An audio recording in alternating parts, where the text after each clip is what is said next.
총 4가지 케이스가 나오겠네요. 가진 게 없는 피해자, 가진 게 있는 피해자, 가진 게 없는 가해자랑 가진 게 있는 가해자. 누가 변호사를 제일 많이 선임할까요? 당연히 가진 게... 예, 안녕하세요. 반갑습니다. 오늘도 출근했습니다. 요즘 우영우라는 드라마가 굉장히 핫하더라고요. 여러분, 우리가 생각을 했을 때 변호사라는 직업이 굉장히 막 돈도 많이 벌고 멋있고 사람들이 좋아 보이고 그 생각을 많이 하잖아요. 누구네 집 남편이 변호사래라고 이야기를 들으면 우와, 엄청나게 돈을 많이 벌겠다, 대단하다, 그런 생각을 먼저 한단 말이야. 그런데 그렇게 생각할 수밖에 없는 이유가 우리가 접하는 변호사라는 거는 영상이라는 매개체를 통해서 접하기 때문에 그래요. 영화 변호인부터 시작을 해가지고 그런 변호사라는 직업을 다룬 드라마나 영화나 뭐를 봤든 간에 그 변호사라는 직업이 굉장히 멋있어 보이고 억울한 사람들을 변호를 해주고 보호를 해주고 그런 약한 사람들을 대변을 해주는 진짜 막 멋있는 천사 같은 정의의 사도 막 그런 느낌이잖아. 하지만 제 생각은 다릅니다.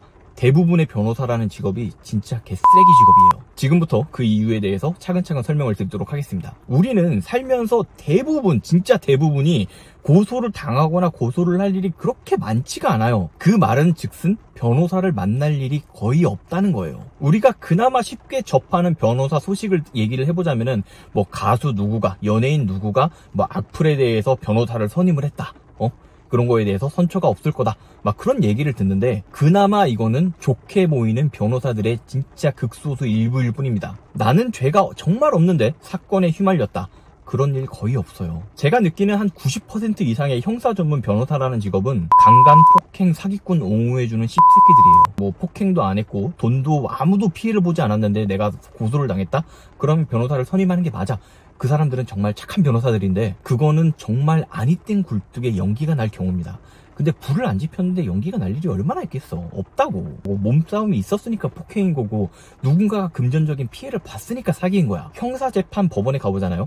가해자들의 대충 한 60%에서 80% 정도는 국선이 됐든 뭐가 됐든 변호사를 선임을 하는 것 같아요. 그리고 변호사는 자기 맡은 임무에 대해서 정말 충실하게 폭행을 하지 않았습니다, 사기를 치지 않았습니다, 이렇게 변호를 해주거든요. 보고 있으면은 굉장히 좀 화가 많이 났어요. 피해자나 유가족은 이제 방청석에 앉아가지고 울고 있는데 가해자라는 새끼는 반성을 하는지 뭔지도 모르겠고 변호사만 나와가지고 소주병으로 머리를 때리긴 했지만 살인 의도는 없었습니다. 돈을 빌려서 안 갚은 거지 그게 어떻게 사기가 될 수 있습니까? 저한테 사기를 친 사기꾼의 그 변호사도 나한테 이런 맥락으로 얘기를 하더라고. 두 분이 그렇게 친했는데 투자 목적으로 돈을 그렇게 받았었지만은 이 두 분이 그렇게 친했었는데 이 사람이 다른 목적으로 돈을 써도 그거는 인정해 줄 수 있는 거 아닙니까? 막 일단 개소리를 하더라고. 그게 사기라는 거야 라고 막 싸우고 싶었는데 어쨌든 돈을 얼마를 받았길래 저렇게 피해자를 우롱하고 피해자를 묵살하면서 저렇게 가해자를 옹호해주는 쓰레기가 됐을까 쟤네들은. 난 그 생각이 먼저 들더라고. 저런 사람들이 우리나라에서 제일 어렵다는 사법고시를 패스를 해서 나쁜 놈들을 옹호를 해주고 있어.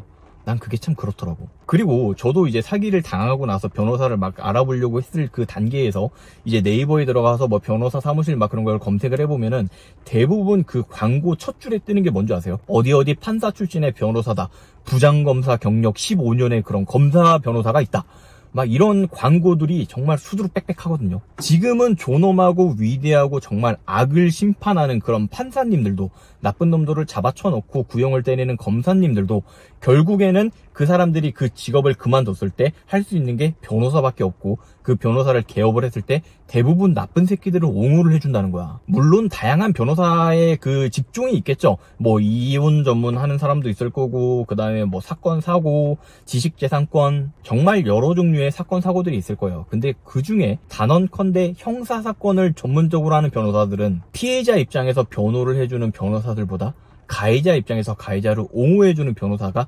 압도적으로 많다는 거예요. 그게 아니면 돈을 못 벌어요, 얘네들이. 가진 게 없는 피해자가 당해서 고소를 한다고 치자. 가진 게 없는 사람들은 애초에 변호사를 선임할 생각조차 못합니다. 총 4가지 케이스가 나오겠네요. 가진 게 없는 피해자, 가진 게 있는 피해자, 가진 게 없는 가해자랑 가진 게 있는 가해자. 누가 변호사를 제일 많이 선임할까요? 당연히 가진 게 있는, 돈이 있는 가해자들이 변호사를 제일 많이 선임을 합니다. 변호사들에게 있어서도 마찬가지인데 변호사들에게 있어서 자신의 제일 많은 고객들은 아마도 가진 게 많은 가해자들일 거예요. 우영우라는 드라마가 굉장히 핫해서 변호사에 대한 제 생각을 짧지만 말씀을 드려봤습니다. 오늘 영상 여기까지입니다. 재밌게 들어주셨다면 구독과 좋아요, 알림 설정까지 부탁드리겠습니다. 감사합니다.